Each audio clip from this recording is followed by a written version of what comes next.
ધોરણ 12 સાયન્સની એક્ઝામ પછી ગુણ ચકાસણી અને ઉત્તરવહી અવલોકન કેટલા વિષયોમાં થઈ શકે છે? શું એમાં પાસ થઈ શકતા હોય છે વિદ્યાર્થીઓ? શું ફરીથી પેપર ચેક થાય છે? ટોટલ ચેક થાય છે? શું થાય છે? એ તમામ માહિતીનો બોર્ડનો પરિપત્ર આવી ગયો છે. કેટલા વિષયોમાં કરાવી શકો છો અને આ બંનેમાંથી શું કરાવી શકો છો એની માહિતી પણ એમાં આપેલી છે. તો આજના વિડીયોની અંદર હું તમને બધી જ માહિતી આપવાનો છું. તો યસ દોસ્તો, મારું નામ છે પ્રિયેશ પટેલ. આપ સર્વેનું ખૂબ ખૂબ હાર્દિક સ્વાગત છે પ્રિયેશ વિદ્યાપીઠ પ્લેટફોર્મની ઉપર.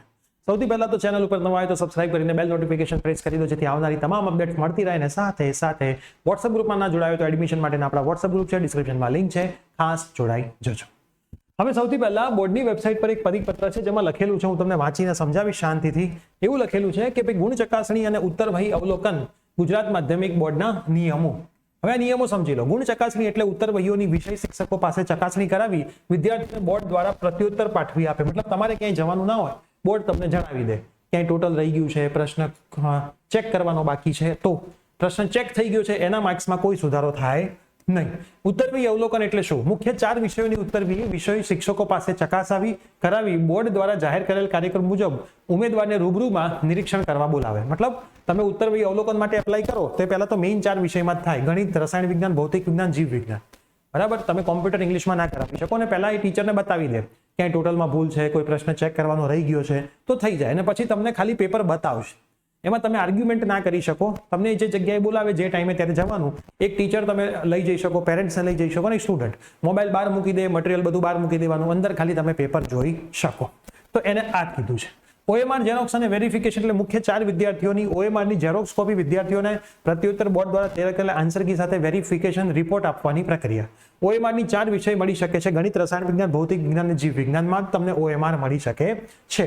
12માં ગણિત, રસાયણ, ભૌતિક ને જીવ વિજ્ઞાન 4 વિષયનું અવલોકન ને ગુણ ચકાસણી બંને પૈકી કોઈ એક જ થશે. જો બંને વસ્તુ શક્ય નથી, આ વસ્તુ ખાસ ધ્યાન રાખજો. બંનેમાંથી કાં તો ઉત્તરવહી અવલોકન કાં તો ગુણ ચકાસણી. એના માટે તમારે શું કરવાનું છે? www.gseb.org પરથી કરવાનું છે. 8 તારીખથી 15 તારીખ વચ્ચે આ એપ્લાય તમે બોર્ડની વેબસાઇટથી કરી શકશો. અને જ્યાં તમને આના માટે બોલાવે છે ત્યાં સ્વ ખર્ચે જવાનું છે. તમને બોર્ડ આના કોઈ પૈસા આપશે નહીં. વિજ્ઞાન પ્રવાહમાં અવલોકન, ગુણ ચકાસણી મુખ્ય 4 વિષયની OMRની ઝેરોક્ષ મેળવવા માટે બોર્ડની વેબસાઇટ પરથી જ ઓનલાઈન થશે. સ્કૂલેથી કરવાની જરૂર નથી. જે અંગેની નિયત ફી ઉપરોક્ત વેબસાઇટ ઓનલાઈન ફોર્મ ભરતી વખતે ઓનલાઈન ઓફલાઈન ભરી શકાશે. OMR અરજી પત્રક જરૂરી આધાર ટપાલોમાં રૂબરૂમાં પ્રત્યક્ષ રીતે બોર્ડમાં. મતલબ તમારે ટપાલ બપાલ ક્યાંય બોર્ડને મોકલવાની નથી, બધું ઓનલાઈન કરવાનું છે. સ્કૂલમાં કશું કરવાનું નથી. આ વસ્તુનું તમે ખાસ ધ્યાન રાખજો. ઠીક છે? તો આ અરજીઓ સ્ટાર્ટ થઈ ગઈ છે. 8 તારીખથી 15 તારીખ એની છેલ્લી તારીખ છે. બોર્ડની વેબસાઇટમાંથી તમે એપ્લાય કરી શકશો. તો ખાસ એપ્લાય કરી દેજો. અને આ રીલ તમારા ફ્રેન્ડ, આ વિડીયો તમારા ફ્રેન્ડ્સને શેર કરી દેજો. અને જો તમારે અમારી ઇમ્પ્રુવમેન્ટ બેચમાં જોડાવવું હોય તો ઓનલાઈન અને ઓફલાઈન ગાંધીનગર ક્ષેત્ર અને ઓનલાઈન આપણા યુટ્યુબ એપ્લિકેશનના પ્લેટફોર્મ પર પેઇડ બેચ 4 વિષયોની સ્ટાર્ટ થઈ ગઈ છે.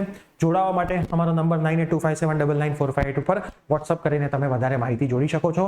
લિમિટેડ એડમિશન બાકી છે, લાઈવ બેચ છે, બધું જ material, recording videos, live lectures બધું જ પ્રોવાઈડ કરવામાં આવે છે. અને સરસ મજાની 50 દિવસ મહેનત કરાવવામાં આવે છે, જેથી તમે સારું રિઝલ્ટ લાવી શકો. ફેલ થયેલા હોય તો પાસ થઈ શકો, ઓછા માર્ક આવ્યા હોય તો માર્ક ઇમ્પ્રૂવ કરી શકો. તો વધારે માહિતી માટે અમને તમે કોન્ટેક્ટ કરી શકો છો અને આ વિડીયો તમારા ફ્રેન્ડ્સને શેર કરી શકો છો.